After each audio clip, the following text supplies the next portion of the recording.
First sentence, ನೀವು English ಮಾತನಾಡುತ್ತೀರಾ? ಈ ವಾಕ್ಯಗೆ ಇಂಗ್ಲೀಷ್ನಲ್ಲಿ ಹೇಳ್ತೀವಿ, do you speak English? Do you speak English? ಅವಳು ಚೈನೀಸ್ ಮಾತನಾಡುವಳೆ? ಅವಳು ಚೈನೀಸ್ ಮಾತನಾಡುವವಳೆ? Does she speak Chinese? Does she speak Chinese? ನಿಮಗೆ ಎಷ್ಟು ವರ್ಷ? ಅಂದರೆ ನಿಮಗೀಗ ಎಷ್ಟು ವರ್ಷ ಅಥವಾ ವಯಸ್ಸು ಅಂತ ಕೇಳ್ತೀವಲ್ಲ, ಅದನ್ನೇ ಇಂಗ್ಲೀಷ್ನಲ್ಲಿ how old are you? How old are you? ನಿಮಗೆ ಎಷ್ಟು ವರ್ಷ? ನನಗೆ 33 ವರ್ಷ. ನನಗೆ 33 ವರ್ಷ. I am 33 years old. I am 33 years old. ನಿಮ್ಮ ಜೊತೆ ಮಾತನಾಡಿ ಖುಷಿ ಆಯಿತು ಅಥವಾ ನಿಮ್ಮ ಜೊತೆ ಮಾತಾಡಿ ಸಂತೋಷ ಆಯಿತು ಅಂತೀವಲ್ಲ, ಅದನ್ನೇ ಇಂಗ್ಲೀಷ್ನಲ್ಲಿ it was nice talking to you. It was nice talking to you. ಏನು ನಿಮ್ಮ ಅರ್ಥ? ಏನು ನಿಮ್ಮ ಅರ್ಥ? What do you mean? What do you mean ಅಂತ ಇಂಗ್ಲೀಷ್ನಲ್ಲಿ ಮೇಲಿನ ವಾಕ್ಯಗೆ ಹೇಳ್ತೀವಿ. ನನಗೆ ಅರ್ಥ ಆಗಲಿಲ್ಲ. ನೀವು ಹೇಳಿದ್ದು ನನಗೆ ಅರ್ಥ ಆಗಲಿಲ್ಲ ಅನ್ಬೇಕಾದ್ರೆ ಇಂಗ್ಲೀಷ್ನಲ್ಲಿ ಹೇಳಬೇಕು, I don't understand. I don't understand. ನನಗೆ ಗೊತ್ತಿಲ್ಲ.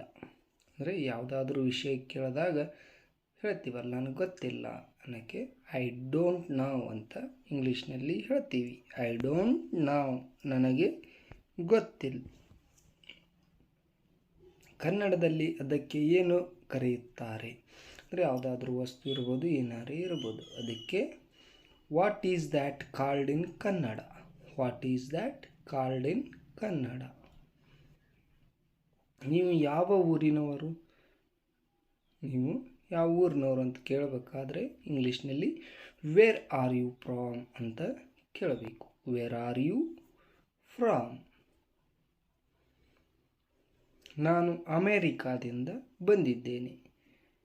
ಈ ವಾಕ್ಯಗೆ ಇಂಗ್ಲೀಷ್ನಲ್ಲಿ ಈ ರೀತಿ ಹೇಳಬೇಕು, I am from the America.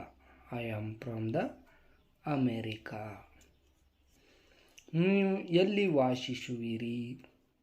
ನೀವು ಎಲ್ಲಿ ವಾಸಿಸುತ್ತೀರಿ ಅನ್ನೋಕ್ಕೆ ವೇರ್ ಡು ಯು ಲೈವ್ ಅಂತ ಇಂಗ್ಲೀಷ್ನಲ್ಲಿ ಹೇಳ್ತೀವಿ.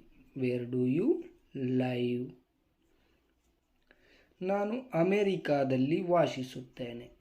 ನಾನು ಅಮೇರಿಕಾದಲ್ಲಿ ವಾಸಿಸುತ್ತೇನೆ. ಇದಕ್ಕೆ I live in the America ಅಥವಾ I live in the US ಅಂತಲೂ ಹೇಳ್ಬೋದು.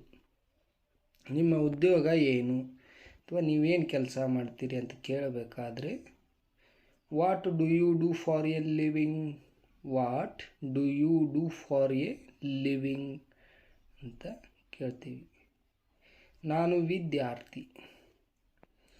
ನಾನು ವಿದ್ಯಾರ್ಥಿ ಅನ್ನೋಕ್ಕೆ ಐ ಆಮ್ ಎ ಸ್ಟೂಡೆಂಟ್ ಅಂತ ಇಂಗ್ಲೀಷ್ನಲ್ಲಿ ಹೇಳಬೇಕು. I am a student.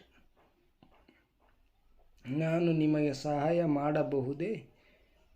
ಈ ವಾಕ್ಯಗೆ ಇಂಗ್ಲೀಷ್ನಲ್ಲಿ ಹೇಳ್ತೀವಿ, can I help you? Can I help you? ಮುಂದಿನ ವಾಕ್ಯ, ನೀವು ನಮಗೆ ಸಹಾಯ ಮಾಡುವಿರಾ? ಈ ವಾಕ್ಯಗೆ ಹೇಳಬೇಕು, can you help me? Can you help me? ನೀವು ನಮಗೆ ಸಹಾಯ ಮಾಡುವಿರಾ ಅಂತ.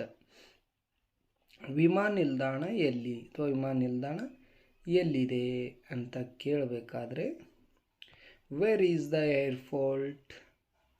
ವೇರ್ ಈಸ್ ದ ಏರ್ಪೋರ್ಟ್ ಅಂತ ಇಂಗ್ಲೀಷ್ನಲ್ಲಿ ಕೇಳಬೇಕು.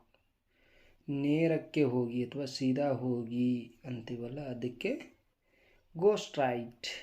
ಗೋ ಸ್ಟ್ರೈಟ್ ಅಂತ ಹೇಳಬೇಕು. ಪೊಲೀಸರನ್ನು ಕರೆಯಿರಿ.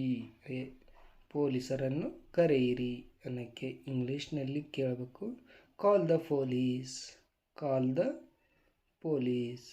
ಪೊಲೀಸರನ್ನು ಕರೆಯಿರಿ. ನಾನು ರೋಗಿ. ನಾನು ರೋಗಿ ಅನ್ನೋಕ್ಕೆ ಐ ಆಮ್ ಸಿಕ್ ಅಂತ ಹೇಳಬೇಕು. I am sick. ನನ್ನ ಹತ್ತಿರ ಮೀಸಲಾತಿ ಇದೆ. ನನ್ನ ಹತ್ರ ಮೀಸಲಾತಿ ಇದೆ ಅನ್ನೋಕ್ಕೆ ಇಂಗ್ಲೀಷ್ನಲ್ಲಿ ಹೇಳ್ತೀವಿ I have A reservation. I have A reservation ಅಂತ ಕರಿತೀವಿ. ನಿಮ್ಮ ಹತ್ತಿರ ಕೊಠಡಿ ಲಭ್ಯವಿದೆಯೇ? ನಿಮ್ಮ ಹತ್ರ ಕೊಠಡಿ ಇದೆಯೇ ಅಂತ ಕೇಳಬೇಕಾದ್ರೆ do you have rooms available? Do you have rooms available?